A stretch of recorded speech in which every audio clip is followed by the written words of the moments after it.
primeira coisa que a gente precisa compreender do porquê nós pensamos em trabalhar uma lei orgânica nacional da Polícia Civil. Depois eu vou dizer para vocês como é que está, o que é que tem, o que é que já existe, certo?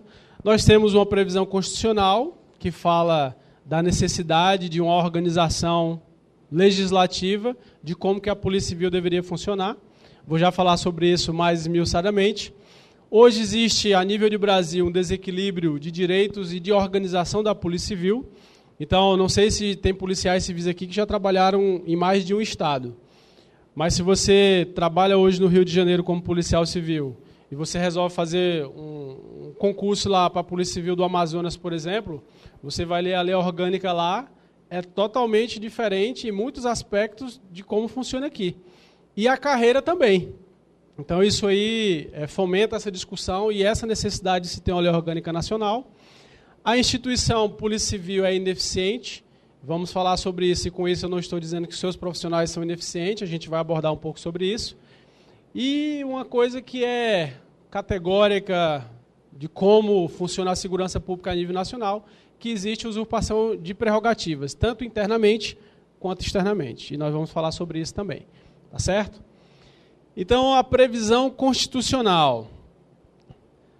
O artigo 24 da Constituição, ela diz: compete à União, aos Estados e ao Distrito Federal legislar concorrentemente sobre, inciso 16, organização, garantias, direitos e deveres das polícias civis. O que aconteceu lá em 88?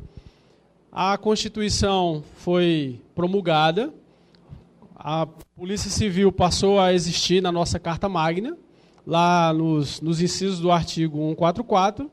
No entanto, ela não foi organizada. Ela simplesmente foi dita que existe, quais são as suas prerrogativas constitucionais, que são bem genéricas, né? Mas nós sabemos, resumindo em miúdos, que é buscar a autoria e materialidade dos ilícitos penais, mas não se organizou a Polícia Civil. E hoje a gente tem polícias civis, como eu falei aqui no começo, totalmente diferentes.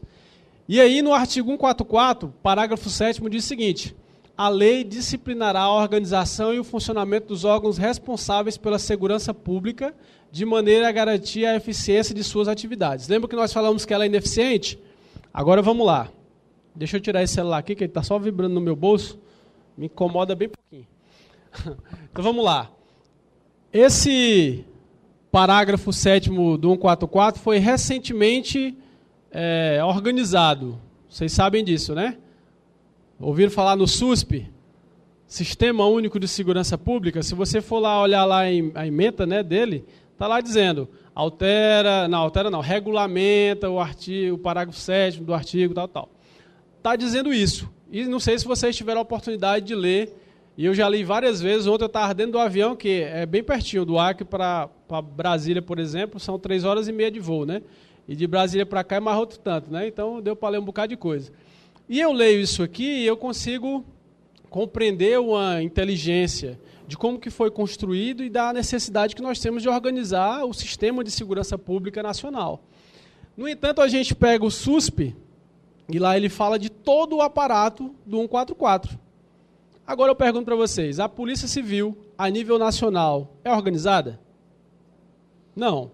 A gente lida com o crime organizado, mas nós somos amplamente desorganizados, descentralizados nas atuações, porque cada um tem a sua prerrogativa constitucional, mas amplamente desorganizado na forma de funcionar. Então, o crime se organiza do Rio de Janeiro até o Acre. Então, lá no Acre, vocês assistiram as reportagens do Fantástico, está setorizado lá, né? Então, é uma rota, era apenas uma rota, e agora eles estão querendo dominar as rotas. E hoje tem bairros lá que é do CV, tem bairro que é do Comando da Capital, tem um que é do Bonde dos 13, que é a gente tem que ter o Tupiniquim lá, né? Tem a nossa marca lá. Então tem isso aí, eles se aliam e hoje eles estão numa disputa. E se organizaram. E hoje a Polícia Civil do Rio de Janeiro não conversa com a Polícia Civil do Acre.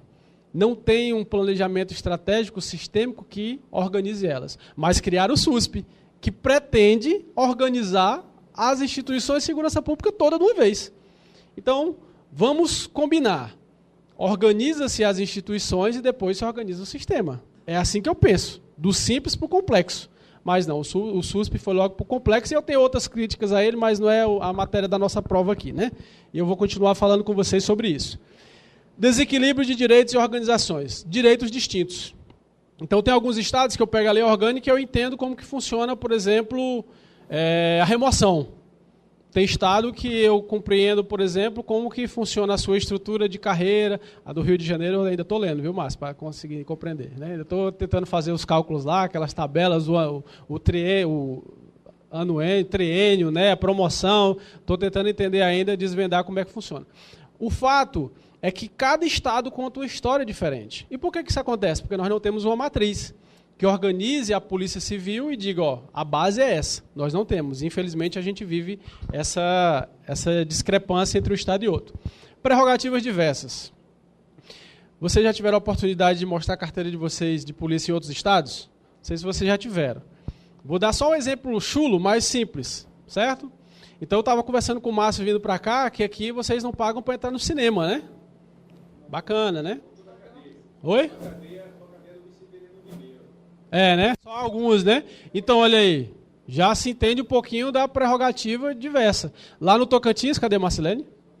Lá no Tocantins usa para pagar meia. E tem estado que é capaz do cara chamar a PM para te prender se tu for dar a carteirada, né? Então, nós não compreendemos qual é a prerrogativa. E hoje tem uma resolução da ANAC que diz que o porte de arma, né, armado no avião não pode mais. Tem uma lei que fala do armamento e uma resolução da ANAC que diz diferente e vai vigorar a partir do dia 28. Então, aí a gente pega, vou citar um exemplo aqui. Tem uma organização que é dos chefes de polícias, certo? E eles estabeleceram que faria-se uma identidade única. Mas essa organização dos chefes de polícia, nada contra, ela é uma organização de cunho privado. E está atuando em uma regulamentação a nível nacional. Por que nós não podemos ter uma lei que organiza isso? É simples, é barato, porque tu organiza, tu regulamenta. Mas nós estamos ainda já em 30 anos de atraso. Então esse é um argumento que nós temos muito forte para tentar organizar essa casa. Cargos em... Como é seu nome? Francisco Moura. Cargos em excesso. Aqui tem investigador que chama? Investigador, escrivão, delegado, perito? Não tem. Oficial de cartório, inspetor, comissário. Nós temos, vou falar sobre isso um pouquinho mais esmiuçado, em torno de 16 cargos no Brasil da Polícia Civil. 16. Mas peraí, não tem um regramento constitucional que diz que a Polícia Civil é esse e aquele, de repente tu coloca ali no estado 10 cargos, no outro 12, no outro 3... Então, a gente precisa compreender como é que funciona isso, e lá, quando a gente constrói o cargo único e a carreira única, a gente fala um pouco sobre isso também. Carreira em desequilíbrio. Simples. Tem estado, lá no Acre, agora, quando eu assumi o sindicato, tinha policial com 36 anos de polícia que estava na referência 7, e lá são 15. Então, o cara estava na metade da carreira. Hoje, depois que a gente assumiu o sindicato, sabe como é que ficou lá? 12 anos o cara está no final. Então, o cara que já estava lá passou 40 anos para chegar no final. Mas nós mudamos, reenquadramos aqueles que estavam no meio da carreira e ficaram lá para o final. Estou falando do Acre. Mas aí a gente vai para o Paraná e a gente encontra outra realidade. A gente vai para o Amazonas, que a gente viu aquela tabela linda, né? De 14 lá, 22. Mas tem que morrer alguém ou se aposentar para conseguir promover. Então, a gente olha para uma carreira que é uma carreira constitucional, correto? Mas a gente não entende ela. Não funciona. E aí tu sai da Polícia Civil do Rio de Janeiro, como eu falei, faz outro concurso, eu sei como é que eu promovo, sabe nada. Eu nunca li uma lei orgânica, nem um plano de carreira, e eu já li quase todos, de policiais civis que falem a mesma língua. Todos são diferentes. Né? Então isso aí a gente tenta corrigir também com a lei orgânica nacional. Instituição ineficiente. Investigação policial formal e burocrática. Concordam? Concordam comigo? Eu não estou aqui atacando o inquérito policial. Eu adoro atacar o inquérito policial. Mas não é o propósito aqui. Eu estou atacando a nossa internalidade. Como que nós funcionamos. Tá certo? E aí eu vou colocar alguns números aqui que retratam um pouco isso. A investigação nossa é ineficiente. Certo? Mais de 60 mil homicídios, 16% viram processo, 8% de efetividade. Significa dizer que para cada 100 pessoas que morrem, 16 virou um processinho lá, mas só 8 pessoas chegarão a responder pelos seus crimes. Né? Isso aí mostra uma ineficiência orgânica de como que nós funcionamos. Mas, obviamente, se a gente for falar aqui de estrutura física, né, de estrutura com relação ao material humano, nós não vamos entrar, nós entraremos no consenso fácil, que falta pessoal e falta material. Falta planejamento, falta um monte de coisa, certo?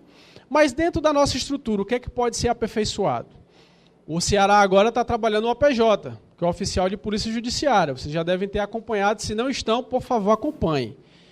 E eles estão conseguindo dar eficiência à Polícia Civil lá nos pilotos. Lá em Aracati, lá em Barbalha, né? Eles estão conseguindo dar eficiência. Porque qual é a diferença? Vamos lá. Um investigador estava lá no trabalho investigativo, fez um levantamento, eu estou falando de outros estados, aqui vocês me corrijam se eu estiver errado, tá bom? O cara fez todo o levantamento, participou, fez os relatórios, mandado de busca. Foi lá, realizou o mandado de busca, prendeu as pessoas, chegou lá na unidade policial, entregou para o oficial de cartório. Te vira, meu amigo.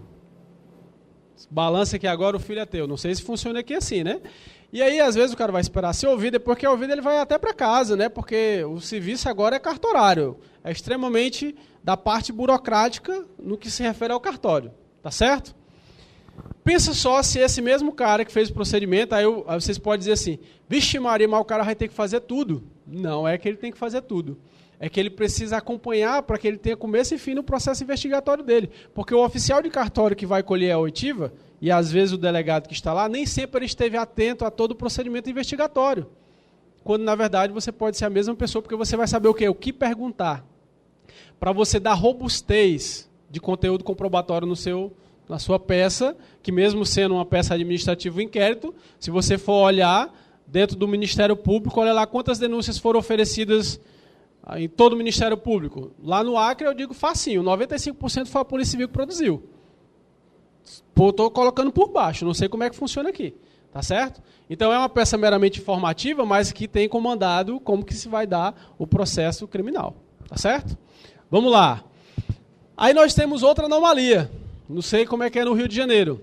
Nós temos 11 estados que guardam preso. O estado do Paraná, que é do nosso presidente da Cobrapol, tem quase 10 mil presos em unidades policiais. Adivinha quanto é que tem lá no sistema prisional, lá no Paraná? 10 mil, presidente? Então está empatado. O sistema prisional tem a mesma quantidade de presos das delegacias. E aí o que acontece? Você tem hoje policiais civis guardando preso que não conseguem fazer o seu mistério, né? Aquilo que ele deveria ser o especialista, que é investigar, que é trazer conteúdo probatório aos processos criminais que aí estão. E aí a gente pode perguntar, mas o que é que a lei orgânica tem a ver com isso? Pergunto para vocês, pela Constituição, o pouco que vocês e eu conheço, está a guarda de presos nas nossas atribuições? E por que os estados fazem isso? Simples, uma palavrinha chamada necessidade da administração. E a gente tem acompanhado, mesmo com a nossa Constituição, que a necessidade da administração atropela qualquer coisa. Vou dar um exemplo, atraso de salário. Não é a subsistência, não é a vida do cara, mas a necessidade da administração, ou seja, a administração quebrada faz com que os salários não caiam na conta. E isso cria uma anomalia. E também, qual a diferença de ter isso na lei orgânica regulamentando? Não vai estar nossas atribuições, embora não esteja na Constituição.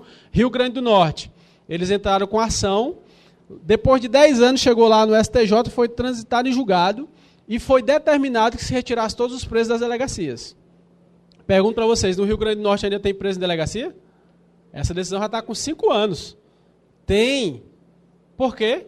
Necessidade da administração. Ou ineficiência da administração, invente qualquer coisa.